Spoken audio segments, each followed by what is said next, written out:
जय हिंद दोस्तों, अगर आप भी चाहते हैं खुद का बिजनेस शुरू करना तो आपको मिलेगा 50,000 से 20 लाख रुपए तक का लोन।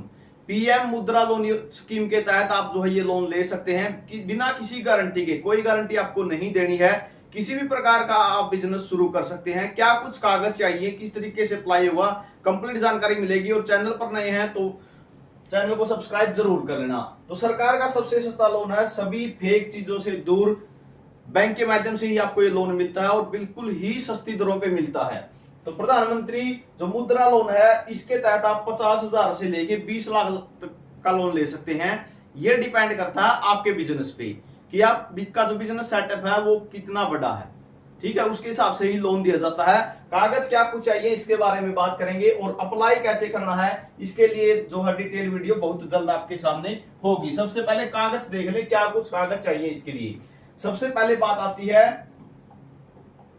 आपके व्यवसाय कागजात की, यानी जो बिजनेस आप कर रहे हैं। ठीक है, चाहे शहर में कर रहे हो चाहे ग्रामीण क्षेत्र में कर रहे हो, आप जो बिजनेस कर रहे हैं, अगर ग्रामीण क्षेत्र में एक छोटी सी दुकान भी आप डाल रहे हैं, ठीक है, तो उसके कागजात बनते हैं। ठीक है, वो आपको जो है यानी जो नाम आप उस दुकान का दे रहे हो, कोई स्टोर कर रहे हो, कोई या फिर लेडीज के लिए कोई दुकान करवा रहे हो, तो जो भी कागजात मतलब जिस भी नाम से आप वो स्टोर करोगे उसी के नाम पे आप रजिस्ट्रेशन कराओगे। ठीक है, उसी के नाम पे रजिस्ट्रेशन कराओगे और उसका जो है वो कागजात तैयार हो जाएगा कि इस तारीख को ये रजिस्ट्रेशन हुआ है और ये व्यवसाय शुरू हुआ है।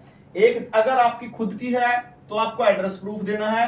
ठीक है, अगर आपकी खुद की लोकेशन पे वो स्टोर किया गया है, अगर रेंट पे है तो रेंट का आपको सर्टिफिकेट तैयार करवा के देना होगा।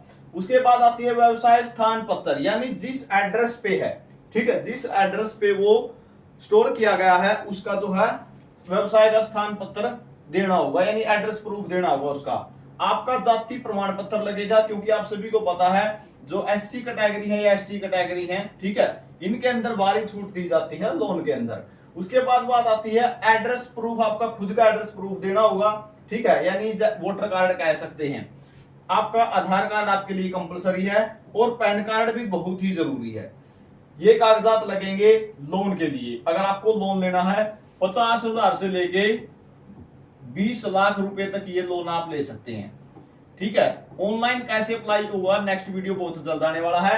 ये डॉक्यूमेंट अगर आपके पास है तभी आप इसके लिए अप्लाई कर पाएंगे। सबसे पहले इन बातों को समझना जरूरी है। ठीक है, ऑनलाइन फॉर्म भरने की आप विधि देखने लग जाओ, लेकिन अगर यही डॉक्यूमेंट नहीं है तो कोई भी बैंक आपको लोन नहीं देगा। सबसे पहले जो भी आप स्टोर करोगे, ठीक है, या कोई भी बिजनेस कर रहे हो, ठीक है, उसका क्या होना चाहिए, सर्टिफिकेट होना चाहिए कि मेरा इस नाम से जो है, जैसे आप कोचिंग सेंटर करते हैं वो भी आप जो है रजिस्टर्ड करवाते हैं, तो इसी तरीके से आपका जो व्यवसाय है वो रजिस्टर्ड करवाया जाता है, कागजात लिया जाता है उसका तैयार करवा के प्रमाण पत्र। और इसी तरीके से कहां पे है उस लोकेशन के हिसाब से आपका पैसा एड्रेस प्रूफ होता है। ठीक है, या एड्रेस प्रूफ के तौर पे तो एक जो बिजली का बिल होता है, ठीक है, वो भी काम दे देता है।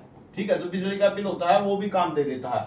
आपका जाति प्रमाण पत्र आपके पास होता ही है, एड्रेस प्रूफ आपका वोटर कार्ड हो गया, आपका आधार कार्ड और पैन कार्ड। पैन कार्ड बहुत जरूरी है। पैन कार्ड के बेस पे ही आपका जो है सिबिल चेक किया जाता है, उसके बेस पे आपको लोन दिया जाता है। अगर आप पहले से ही बैंक में डिफॉल्टर हैं, ठीक है, तो आपको लोन नहीं मिलेगा। मैं क्लियर पहले ही बता देता हूं। तो नेक्स्ट वीडियो रहेगी, आपको बिल्कुल स्टेप बाय स्टेप जानकारी दी जाएगी कि किस तरीके से आप जो है इसके लिए अप्लाई कर सकते हैं। वीडियो कैसी रही कमेंट सेक्शन में जरूर बताना, और आपको कितना लोन तक की जो है जरूरत है, क्या बिजनेस करते हो, इसके बारे में कमेंट सेक्शन में आप जरूर देना। वीडियो आपने देखा इसलिए बहुत बहुत धन्यवाद।